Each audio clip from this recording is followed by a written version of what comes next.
জয় হিন্দ সবাইকে। মা বাবা, কত ছোট ছোট দুইটা শব্দ। দুনিয়াতে যদি সবথেকে ছোট দুইটা শব্দ থাকে এই দুইটাই, মা বাবা।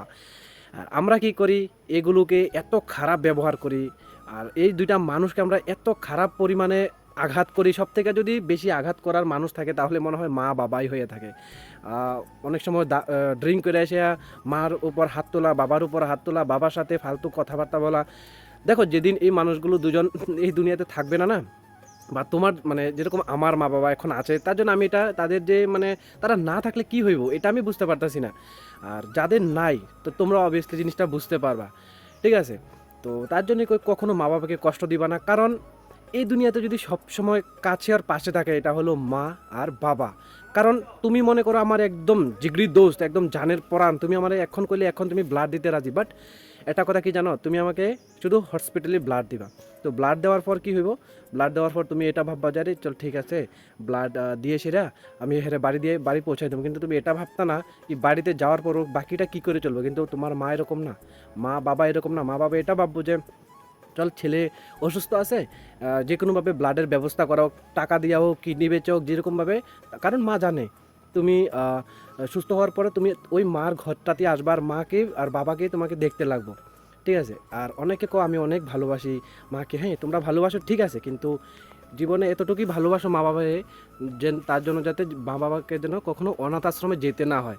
যদি আমরা যদি এতই ভালো হয়ে থাকতাম তাহলে কেন অনাথ আশ্রমটা কী জন্য, কী জন্য অনাথ আশ্রমটা?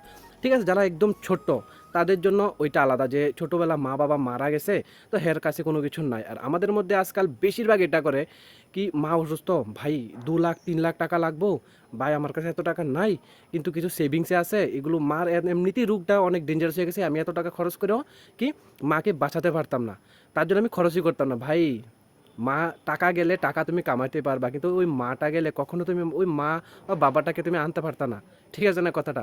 এগুলো যে কথাগুলো না, এগুলো একদম সত্যি সত্যি উদাহরণ আমার সামনে আইছিল, তার জন্য আমি কথাগুলো তোমার শেয়ার করছি। এরকমও মানুষ আছে যে আমি ভাবতেছি যে এত টাকা খরচ করে কী করলাম, আমি তো জানি এর ক্যান্সার হয়েছে। এরকম কারোর সাথে না হোক, আমি মানে একটা কথার কথা বলছি আর কি। ক্যান্সার হয়েছে, ওটা কখনোই ওকে বাঁচানো যাইতো না, আমার মাকে আমার বাবাকে। অনেকে কয় না যে হের এরকম অবস্থা লাস্ট স্টেজে গেছে আর বাঁচানো সম্ভব না। ভাই টাকা দাও, টাকা দিলে না সব হয়, সব হয়, ঠিক আছে? তারপরও কথা হলো আমরা গরিব, কিন্তু ভাই তুমি তোমার লাস্ট চেষ্টা পর্যন্ত চালায় যাও, যেন ভগবানের কাছে তুমি দোষী না হয়ে থাকো। যেই মানুষের দ্বারা তুমি দুনিয়াতে আইছো আর ওই মানুষকে তুমি সম্মান করো না। ভাই আমি তো আমার মা বাবাকে অনেক অনেক অনেক ফালতু কথা কইলি, ফালতু কথা কি অনেক মানে শয়তানি করে অনেক কথা কই, কিন্তু আমি মা বাবার কখনো কখনো আজ পর্যন্ত মানে আঘাত দিয়ে কথা কইছি না কখনো। ঠিক আছে, অনেক সময় ফাইজলামি করতে করতে অনেক কথা কইলে, পুরো ফ্রেন্ডলি হিসেবে বহুত কথা কইলে। আর মা বাবার সাথে সবসময় ভালো থাকবা, তাদের কখনো কষ্ট দিবা না, ঠিক আছে? তোমার জন্য যাতে তারা চোখ দিয়ে জল না ফেলাইতে লাগে, কারণ তোমাকে তারা এই দুনিয়াতে আনছে, আনার পর যদি এখন তুমি তাদের কষ্ট দাও তো এর থেকে বড় কষ্ট আর কিছু নাই, ঠিক আছে? তো আশা করি ভিডিওটা সবার ভালো লাগছে, আর যদি ভিডিওটা ভালো লাগে থাকে তো ভিডিওটা সবার কাছে শেয়ার করে দিও, ঠিক আছে? জয় হিন্দ।